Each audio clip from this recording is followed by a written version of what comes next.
So this is the Guthrie perspective on personnel, and this is cool because this is the one, this is, we're taking the Brimley book and now we're looking at how a business manager should look at personnel. So a lot of what I just said, I'm repeating, but I'm repeating in a different context.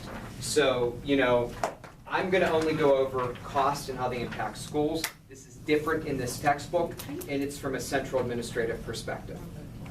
So the main takeaway message from this textbook is that personnel management is changing significantly, and you need to be aware of that. You have to be aware of glass ceiling basically just compensation, people being changed in their salaries from being a man versus being a woman, and also from being a race. That is happening across the United States right now, where they're doing comparable work in school districts. Early retirement systems, rights of workers for unionizing. Some of this is going to impact you, some of it isn't. The picture, that's a perfect picture because the key thing is think low cost. That's what matters here. The business manager should be the person that understands the cost of personnel. In theory, job description should be there for everybody. If the district decides to be a pay leader, they need to pay employees more. But my advice for districts who want to be pay leaders is you don't pay the employees more until about the 3rd or 4th year, because it gives them a buy-in. It lets you give them a test run to see if they're going to fit in your district, and then it helps them see the benefits of staying, and it helps you with retention. So different in this book than the other one, because it's what a business manager should know are the policy considerations. So yes, I have this on the quiz, but this is different than Brimley because this is in Guthrie. This looks, this is going to look at differently. Title IX ensures that majority groups, minority groups, and genders are all treated equally. This is placement in facilities, but paid but not equal positions.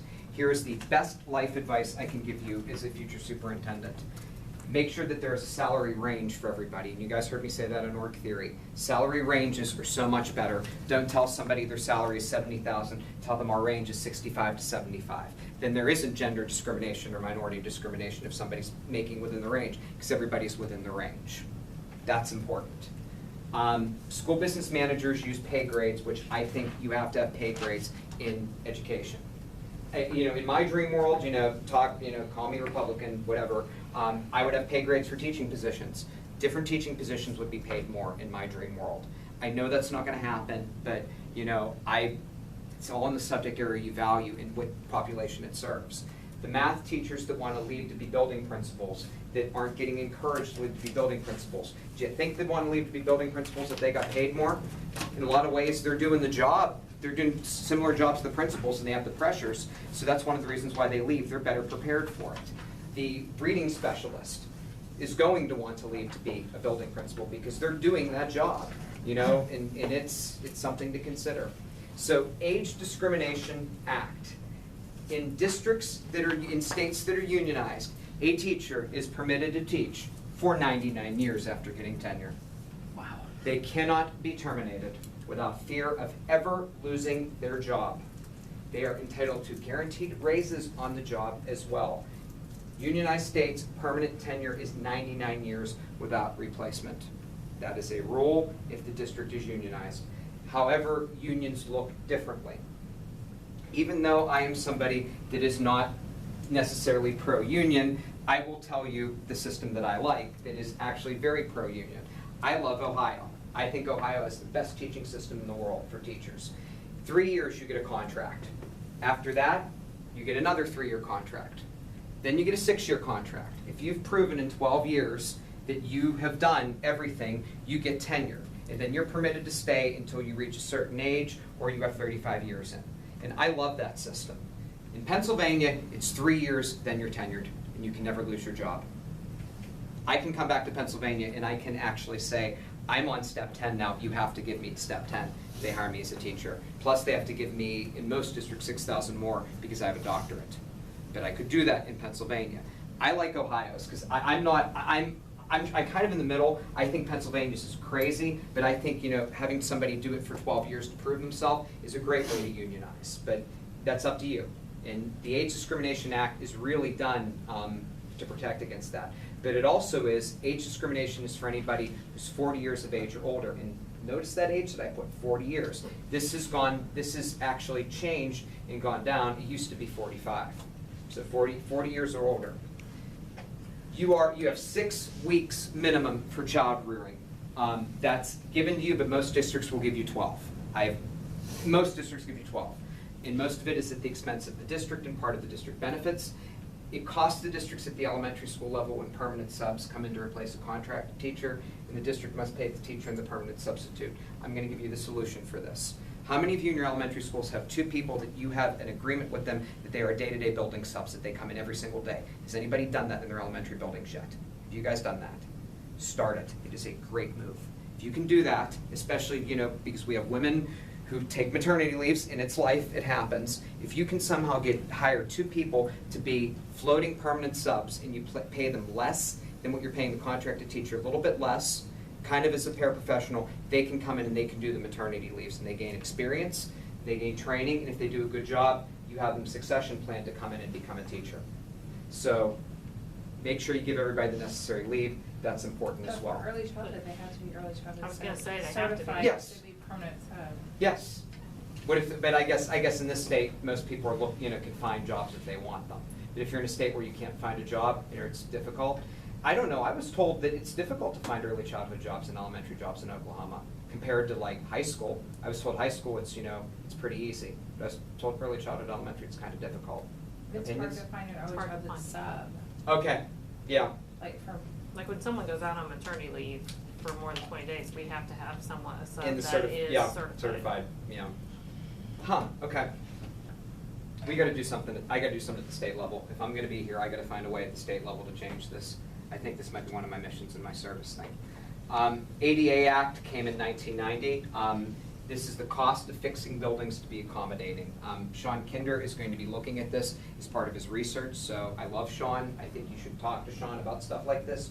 One of the things that we learned is that if the building was built before 1990, they don't have to put in a wheelchair ramp, they don't have to put in an elevator, they don't have to make any changes. But any new buildings, 1990 and on, have to be wheelchair accessible and meet all ADA compliance requirements, and they also have to be switched around. I worked at an institution, not going to name any names, not going to spoil it, where I had a student who weighed 550 pounds. Anytime that he was in the new building, they gave him chairs that were in his classroom that accommodated him. They had to pay for an ergonomic chair for him because of his weight under ADA requirements. Because it was a health concern, and his obesity was not something that he caused. It was actually related to his metabolism. But that fell under ADA, and that was one of the institutions I looked at. But if they alter something in a building, do a remodel, then you'd have to bring everything up to standard. Right? Yeah, I want to look this up. It's in the Lewis book. I think if it's more than 10% of the building is remodeled, that there is a set percentage of it. So obviously, equal wage. This is why I keep saying equal pay. You need to make sure that there are salary ranges and pay grades. Big thing to take away from this from the superintendent perspective, salary ranges and pay grades. Job orientation, you really need to do job orientation. Dr. Curry just asked me today to go in with teachers that she's going to be working at a school district and help them with job orientation and action research. So I'm excited to do that. But we're going to talk about everything they need to know, benefit package, insurance, sick leave, how they can use what they're doing for research purposes, but it's part of job orientation. I think the schools need to do good job orientations instead of just saying, here you are, you're a teacher, now you're in the classroom. And some districts are guilty of that. Training is mentor teachers. Oklahoma mentor teacher law. What is it in this state? Teacher mentor law? Yes, teacher mentor law. Yeah. It's not state. Okay, so this might be district specific. I've seen this. I've seen so far that it's a 1-year policy. No stipend is guaranteed, but you have to at least check in with the person at least 3 times a year. Let me check on that because I recently read this. Is that supervising teacher from your We used to college have program, or is that? You know what? That's you're right. I messed up. We used to have that. I messed up. But then when the budget cuts came, because there would be a mentor teacher in the building, the new teacher, and the university person, and they met with the administrator, and we had to meet so many times, fill out all the forms. But then when the budget cuts came, that was one of the things that got away. Okay, so that's probably what I'm thinking of. So I apologize. Yeah, you're right. Employee development has been cut in most districts.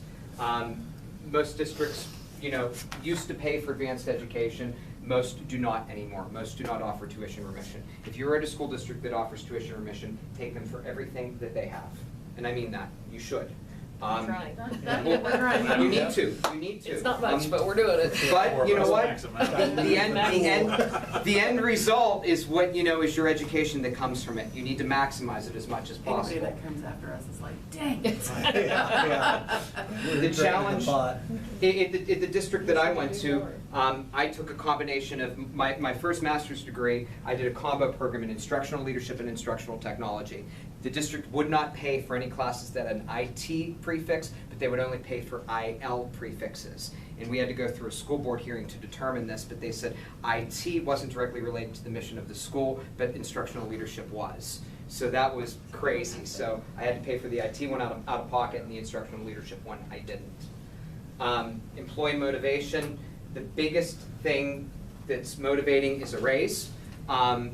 Everybody truly wants to be motivated intrinsically, but we know you have to extrinsically motivate people.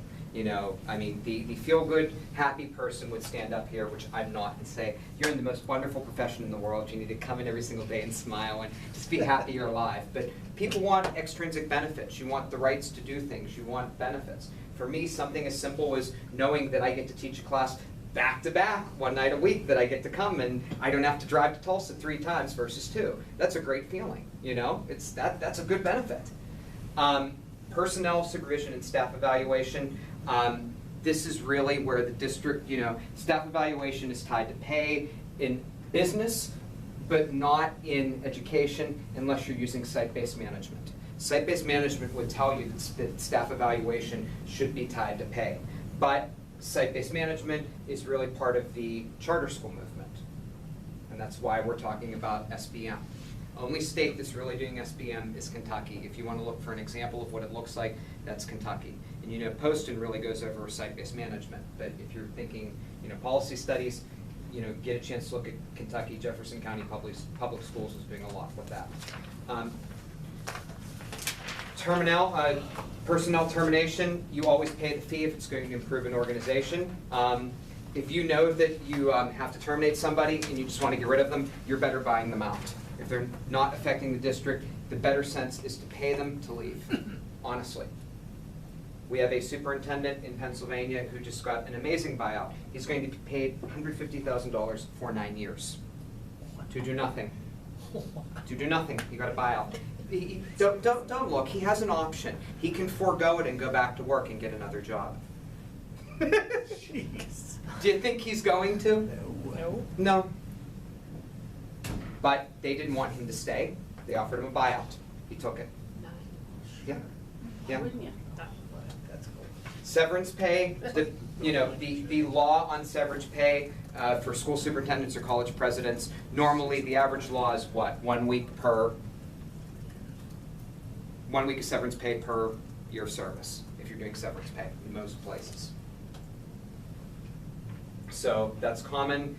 Contract termination pay. The other thing that could happen, if you terminate somebody in their contract, you agree to pay their benefits. Sometimes people can forego salary in exchange for benefits. There was a contract termination in Ohio that occurred recently where the superintendent was supposed to get 4 years of a buyout. They negotiated half of the salary, but 7 years of benefits for their 2 children. And the district was okay with that. You're welcome to do that. And that was more of a mutual benefit thing, but there was a pay involved with that, and the district agreed to it. There's no guarantees with retirements. Districts have to prepare for them. If multiple retirements happen in high need certification areas, this is a problem. I would hate it if I was, in a district where all the high needs areas, all the special ed teachers had 25+ years, and I was coming in as the superintendent.